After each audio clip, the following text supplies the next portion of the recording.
Good evening दोस्तों, स्वागत है आप सभी का जी के जोन में। तो आज हम जो है झारखंड का सबसे इंपॉर्टेंट टॉपिक में से एक संथाल परगना काश्तकारी अधिनियम स्टार्ट करने वाले हैं। तो चलिए आज रिवाइज करेंगे और इसमें सिर्फ प्रश्न का मैं आंसर नहीं बताऊंगी, थोड़ा बहुत एक्सप्लेनेशन भी दूंगी। तो चलिए स्टार्ट करते हैं। पहला प्रश्न है, संथाल परगना काश्तकारी अधिनियम 1949 निम्नलिखित में से किस जिलों में लागू नहीं होता है? तो संथाल परगना काश्तकारी अधिनियम यानी एसपीटी एक्ट जो है संथाल परगना प्रमंडल में लागू होता है। और संथाल परगना प्रमंडल में कितने जिले हैं? तो 6 जिले हैं। 6 जिले हैं, तो इन 6 जिलों में एसपीटी एक्ट लागू होता है। तो जो जिला जो है एसपीटी के संथाल परगना के अंतर्गत नहीं आता है वहां पे ये लागू नहीं होता है। तो रांची जिला देखिए छोटा नागपुर प्रमंडल में आता है, यहाँ पे सीएनटी एक्ट लगता है। तो इसका आंसर क्या हो जाएगा? डी। दूसरा देखते हैं, संथाल परगना काश्तकारी अधिनियम 1949 के तहत कृषि वर्ष की परिभाषा के तहत शामिल है। तो कृषि वर्ष की परिभाषा में क्या आता है? तो एसपी एक्ट के अंतर्गत जो कृषि वर्ष का परिभाषा दिया हुआ है उसमें पहला है कि जहां बांग्ला साल चलता है वहां पे प्रथम वैशाख से प्रारंभ होता है। और दूसरा क्या है? जहां पे फसली साल चलता है वहां प्रथम आश्विन से प्रारंभ होने वाला वर्ष। और जहां कृषि प्रयोजन के लिए कोई अन्य वर्ष चलती है तो वहां पे वही वर्ष। इन सभी को जो है संथाल परगना काश्तकारी अधिनियम के तहत कृषि वर्ष की में शामिल किया गया है। आगे बढ़ते हैं। तीसरा है, संथाल परगना काश्तकारी अधिनियम 1949 की धारा 5 के तहत किसी खास ग्राम के ग्राम प्रधान की नियुक्ति किसके द्वारा की जाती है? तो किसी खास ग्राम के ग्राम प्रधान की नियुक्ति किसके द्वारा की जाती है? तो आंसर हो जाएगा जिले के उपायुक्त के द्वारा की जाती है। तो चलिए इसके विषय में थोड़ा सा मैं बता देती हूँ। अंतर्गत दिया हुआ है कि ग्राम के जमाबंदी रैयतों में से कम 2/3 रैयतों की सहमति से उपायुक्त द्वारा ग्राम प्रधान घोषित किया जाएगा। तो कितना है? 2/3 बहुमत चाहिए इसके लिए। कम से कम 2/3 रैयतों के 2/3 बहुमत के आधार पर ही उपायुक्त जो है किसी को प्रधान घोषित कर सकते हैं। तो चलिए आगे देखते हैं। चौथा नंबर सवाल, संथाल परगना काश्तकारी अधिनियम 1949 के तहत किसी खास ग्राम के ग्राम प्रधान की नियुक्ति हेतु गांव के कितने रैयतों की सहमति आवश्यक है? तो अभी मैंने बताया कि 2/3 जो है रैयतों की सहमति आवश्यक है। नेक्स्ट है, संथाल परगना काश्तकारी अधिनियम 1949 की किस धारा के अंतर्गत रैयतों के वर्गों का निर्धारण किया गया है? तो रैयतों के वर्गों का निर्धारण जो है धारा 12 के तहत किया गया है। धारा 12। तो चलिए आगे बढ़ते हैं। छठा नंबर है, छठा है, संथाल परगना काश्तकारी अधिनियम 1949 की किस धारा के तहत किसी रैयत को अपने घरेलू या कृषि संबंधी परियोजनों के लिए अपने जोत में बिना किसी प्रभार के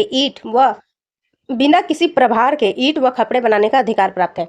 तो हमने जो प्रीवियस ईयर का सेट किया है या फिर जो प्रैक्टिस सेट हमने किया उसमें ये क्वेश्चन इतनी बार रिपीट हुआ है कि मैंने पहले भी बताया कि मुझे इसका आंसर याद हो गया है।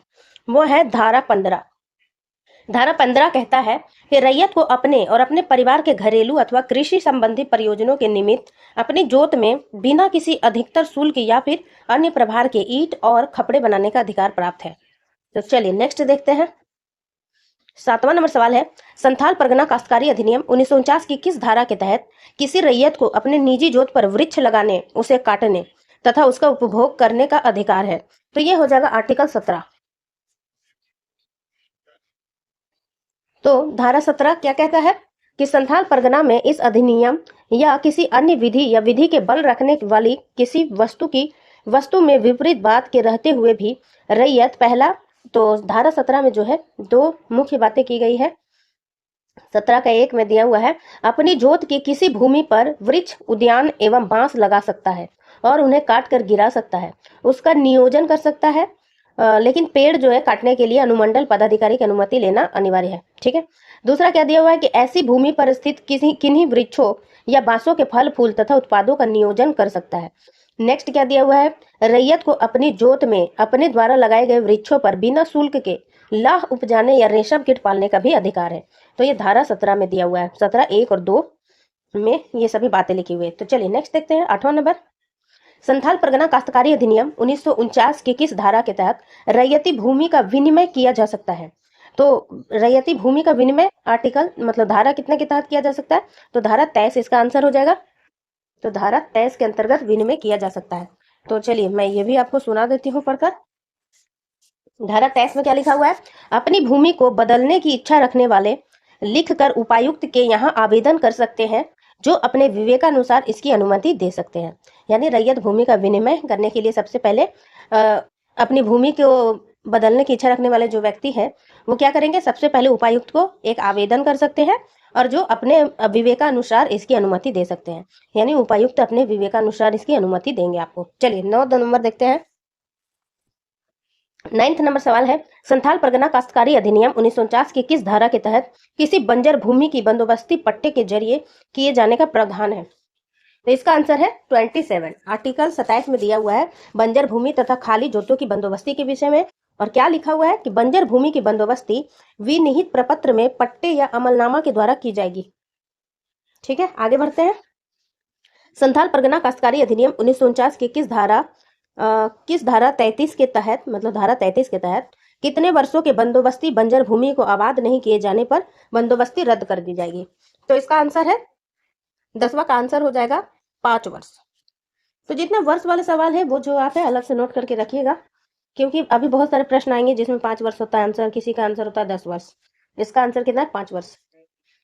तो धारा 33 में बंजर भूमि की बंदोबस्ती रद्द होने के विषय में जानकारी दी गई है। ऐसी भूमि जो उपयुक्त रीति से बंदोबस्त की गई हो तथा बंदोबस्ती की तिथि से 5 वर्ष की अवधि के भीतर यदि आबाद नहीं की जाए तो उपायुक्त को यह अधिकार होगा कि वह बंदोबस्ती को रद्द कर दे तथा पुनः ऐसी बंदोबस्ती कर दे। चलिए अब देखते हैं नेक्स्ट। संथाल परगना काश्तकारी अधिनियम 1949 की किस धारा के तहत किसी पहाड़िया गांव में बंजर भूमि या खाली जोत की बंदोबस्ती किसी गैर पहाड़िया व्यक्ति के साथ नहीं की जा सकती है? तो ये जो है काफी इंपॉर्टेंट है, वैसे तो सारे ही इंपॉर्टेंट है लेकिन ये जो प्रश्न है मुझे थोड़ा ज्यादा इंपॉर्टेंट लग रहा है। इसका आंसर क्या होगा? धारा 41। तो धारा 41 क्या बोलता है कि पहाड़िया गांव में गैर पहाड़िया के साथ बंदोबस्ती नहीं होगा। दामिने कोह गवर्नमेंट स्टेट के भीतर किसी पहाड़िया गांव में कोई बंजर भूमि या रिक्त जोत किसी वैसे व्यक्ति के साथ बंदोबस्त नहीं किया जाएगा जो पहाड़िया ना हो। ठीक है, नेक्स्ट है एसपीटी एक्ट की किस धारा में परिभाषाओं का उल्लेख है? तो एसपीटी एक्ट की धारा 4 में परिभाषाओं का उल्लेख है। नेक्स्ट देखते हैं 13वां नंबर सवाल। ऐसा व्यक्ति जो आदिवासी या अर्ध आदिवासी जनजाति या जाति से है तथा जो समय समय पर राज्य सरकार द्वारा अधिसूचित किया जाए, एसपीटी एक्ट की धारा 4 के किस अनुसूची के तहत उल्लेखित होगा? तो ये तो बिल्कुल रटने वाला सवाल है, ये हो जाएगा अनुसूची खाता। किसी खास ग्राम का क्या तात्पर्य है? ये बेसिक से क्वेश्चन है, ये तो सभी को आते होंगे। तो वैसा गांव जो है जिसमें ना तो मूल रैयत हो और ना ही उस समय के लिए कोई ग्राम प्रमुख हो, तो उसे हम कहते हैं खास ग्राम कहते हैं। ग्राम प्रमुख और मूल रैयत का उल्लेख एसपीटी एक्ट के किस अध्याय में किया गया है? तो मूल रैयत, ग्राम प्रमुख और मूल रैयत का उल्लेख एसपीटी एक्ट के अध्याय 2 में किया गया है। खाली जोत है, तो खाली जोत किसे कहते हैं? एसपीटी एक्ट के तहत परित्यक्त जोत, हाँ, परित्यक्त जोत और ऐसी जोत जिसका रैयत बिना उत्तराधिकारी छोड़े मर गया हो उसे हम कहते हैं खाली जोत। यानी 16 का आंसर क्या हो जाएगा? ऑप्शन नंबर सी, उपर्युक्त दोनों। नेक्स्ट है, यदि किसी ग्राम जो खास नहीं है का ग्राम प्रधान मर जाए तो ग्राम का जमींदार इस घटना के कितने माह के भीतर नए ग्राम प्रधान की नियुक्ति हेतु उपायुक्त को आवेदन देगा? ये कल वाले सेट में जो ये प्रश्न आया था 7 नंबर सेट में, इसका आंसर हो जाएगा 3 महीना। मतलब देखिए, कोई खास ग्राम क्या होता है जहाँ पे ग्राम प्रधान नहीं होता, तो ये खास ग्राम नहीं है क्योंकि इसमें ग्राम प्रधान है। लेकिन अगर उसकी मृत्यु हो जाती है तो कितने माह के भीतर नए ग्राम प्रधान की नियुक्ति हेतु उपायुक्त को आवेदन दिया जाना चाहिए? तो वह 3 महीने के भीतर दिया जाना चाहिए। चलिए नेक्स्ट देखते हैं 18वां नंबर सवाल। निम्न में से कौन असत्य है? धारा 7 ग्राम प्रधान द्वारा कबूलियत का लिखा जाना और जमानत देना। धारा 8 जमींदार द्वारा नए नियुक्त ग्राम प्रधान के जमाबंदी एवं खेवट खतियान की प्राप्ति दिया जाना। 9 में दिया है ग्राम प्रधान को किसी प्रकार की पदांतरण का अधिकार नहीं है। तो 9 नंबर तो मुझे याद हो गया था कल का सेट बनाने की वजह से कि ये सही है। धारा 10 है किसी जमीन का मूल रैयती जोत समझा नहीं जाना। इसका आंसर क्या है दोस्तों? ये स्टेटमेंट जो है असत्य है। तो धारा 7 कहता है कि ग्राम प्रधान द्वारा कबूलियत का लिखा जाना और जमानत देना, ये धारा 7 में दिया हुआ है। धारा 8 में क्या लिखा हुआ है कि भूस्वामी द्वारा नए नियुक्त ग्राम प्रधान को जमाबंदी एवं अधिकार अभिलेख की प्राप्तियों का दिया जाना। वहीं धारा 9 में दिया हुआ है ग्राम प्रधान के पद की अनंतरणीयता, यानी ग्राम प्रधान जो है अपना पद हस्तांतरित नहीं कर सकता है। 10वां में दिया है केवल इस प्रकार से अभिलिखित भूमि मूल रैयत की जोत तथा मूल रैयती जोत समझी जाएगी। तो आगे देखें, चलिए 19 नंबर देखते हैं। एसपीटी एक्ट के अध्याय 3 के संदर्भ में निम्नलिखित में से कौन सा कथन सत्य है? तो एसपीटी एक्ट के अध्याय 3 में जो है कौन कौन सी धाराएं दी हुई है, तो अध्याय 3 के अंतर्गत धारा है 12, 13, 14, 15, 12 से लेकर टोटल 26 तक दिया हुआ है अध्याय 3 के अंतर्गत। तो चलिए देखते हैं। पहला धारा 12 में क्या दिया हुआ है, 12 में रैयतों के 3 वर्गों का उल्लेख है, निवासी जमाबंदी रैयत, गैर निवासी जमाबंदी रैयत और नए रैयत। तो ये तो अभी मैंने थोड़ी देर पहले बताया था, ये स्टेटमेंट सही है। धारा 13 दिया है, धारा 13 रैयत के भूमि के उपयोग संबंधी अधिकार। तो भूमि उपयोग के संबंध में रैयत के अधिकार 13 में ही दिया हुआ है, तो ये सही है। नेक्स्ट है धारा 15। तो धारा 15 में ईंट और खपड़े बनाने के संबंध में अधिकार है, तो यानी कि आंसर हो जाएगा ऑप्शन नंबर डी, सभी सही है। चलिए धारा 17 में अपनी निजी जोत में वृक्षों पर रैयतों के अधिकार के संदर्भ में निम्नलिखित कथनों पर विचार करना है, कौन सा कथन सत्य है। तो देखिए पहला देखते हैं। पहला है, रैयत को अपनी जोत में स्थित किन्हीं वृक्ष या बांस के फूल, फल तथा उत्पादों का उपयोग के साथ ही बिना शुल्क के लाह उपजाने या रेशम कीट पालन का अधिकार है। तो ये जो है कथन सत्य है, क्योंकि मैंने अभी थोड़ी देर पहले ही आपको बताया था, ये स्टेटमेंट पढ़ के सुनाया था। दूसरा है, रैयत अपनी जोत की किसी भूमि पर वृक्ष, उद्यान एवं बांस लगा सकता है, उन्हें काटकर गिरा सकता है तथा उसके उपयोग कर सकता है, ये हमने देखा, ये भी सत्य है। परंतु रैयत अनुमंडल पदाधिकारी की अनुमति के बिना किसी जोत पर स्थित वृक्ष नहीं काट सकता है, तो ये भी एक्सेप्शनल बताया था मैंने कि अनुमंडल पदाधिकारी की अनुमति के बिना वृक्ष को नहीं काट सकता, यानी आंसर हो जाएगा डी। अब हम दोनों साइड देखते चलेंगे। 21 नंबर है, जोत का विभाजन तथा लगान का वितरण एसपीटी एक्ट की किस धारा में दिया हुआ है। जोत का विभाजन तथा लगान का वितरण एसपीटी एक्ट की धारा 19 में दिया हुआ है। रैयत के अधिकार के हस्तांतरण का उल्लेख एसपीटी एक्ट की धारा किसमें है, रैयत के अधिकार का हस्तांतरण ये दिया हुआ आर्टिकल 20 में। 20 में क्या क्या दिया है कि विक्रय, दान, बंधन, रिक्ति पत्र, पट्टा या किसी अन्य संविदा या समनुबंध द्वारा अपने किसी जोत या उसके अंश के अधिकार का रैयत द्वारा किया हस्तांतरण तब तक मान्य नहीं होगा जब तक कि हस्तांतरण का अधिकार अभिलेख में उल्लिखित है। दूसरा है क्या, उपायुक्त की पूर्व लिखित अनुमति से रैयती भूमि का लीज द्वारा आबकारी दुकान के स्थापन या नवीकरण हेतु 1 वर्ष तक की अवधि के लिए किए जा सकते हैं। दूसरा है, उपायुक्त की पूर्व लिखित अनुमति से संथाल विधि के अधीन संथाल रैयत द्वारा बहन एवं पुत्री को दान अनुग्रही है। चौथा है, आदिवासी रैयत उपायुक्त की लिखित पूर्वानुमति से अपनी भूमि का जो जोत के क्षेत्रफल के आधे से अधिक का नहीं हो, दान अपनी विधवा मां को या अपनी मृत्यु के बाद निर्वाह के लिए अपनी स्त्री को कर सकता है। चलिए नेक्स्ट देखते हैं। 23 नंबर सवाल है, गैर आदिवासी रैयत द्वारा रैयती भूमि का हस्तांतरण का उल्लेख एसपीटी एक्ट की धारा किसमें दिया हुआ है, तो गैर आदिवासी के विषय में लिखा हुआ है। तो गैर आदिवासी का हस्तांतरण जो है आर्टिकल 21 में दिया हुआ है, धारा 21 में। धारा 21 जो है, गैर आदिवासी रैयत द्वारा भूगत बंध या पूर्ण भोग बंधन से रैयती भूमि का हस्तांतरण का उसकी सीमा के विषय में बताया गया है। 27वां नंबर देखते हैं, बंदोबस्ती के उद्देश्य से किसी खाली जोत का उप विभाजन नहीं किए जाने का उल्लेख एसपीटी एक्ट की धारा किसमें है, तो इसका आंसर हो जाएगा धारा 30 में। धारा 30 में, तो धारा 30 कहता है कि बंदोबस्ती के उद्देश्य से किसी खाली जोत का उप विभाजन नहीं किया जा सकता है। भूस्वामी की सहमति तथा उपायुक्त के अनुमोदन के बिना बंदोबस्ती के प्रयोजन के लिए उप विभाजन नहीं किया जा सकता है। नेक्स्ट है, एसपीटी एक्ट की धारा 34 में उल्लिखित किसके द्वारा बंजर भूमि को जाहिर थान, शमशान या कब्रिस्तान के लिए अलग किया जा सकता है, इसका आंसर हो जाएगा उपायुक्त। इसका आंसर हो जाएगा उपायुक्त। नेक्स्ट देखते हैं। 24वां नंबर सवाल है, धारा 22 में रैयत द्वारा न्यास पर कृषि के लिए अस्थायी रूप से अपना क्षेत्र दिए जाने के संदर्भ में कौन सा कथन सत्य है। तो कथन जो है पढ़ते हैं। पहला है, कोई रैयत अपनी भूमि रजिस्ट्री डाक द्वारा ग्राम प्रमुख, जमींदार और अनुमंडल पदाधिकारी को सूचना देकर न्यास पर जोतने के लिए अस्थायी रूप से दे सकता है, तो ये कथन सही है। दूसरा है, गांव से रैयत की अस्थायी अनुपस्थिति उसकी बीमारी या शारीरिक अक्षमता, हल बैल की क्षति या रैयत के नाबालिग या विधवा होने की दशा जैसी परिस्थितियां हैं, तो ये दोनों स्टेटमेंट जो है सही है, इसका आंसर हो जाएगा सी। 29 है, एसपीटी एक्ट की किस धारा में रैयत द्वारा रैयत का मवेशी चराने का अधिकार उल्लिखित है, तो रैयत का मवेशी चराने का अधिकार जो है धारा 37 में दिया हुआ है। धारा 37 कहता है कि गांव के सभी रैयत को यह अधिकार होगा कि वे अपने मवेशियों के लिए गांव के भीतर अभिलेखांकित चारागाह का उपयोग कर सकता है।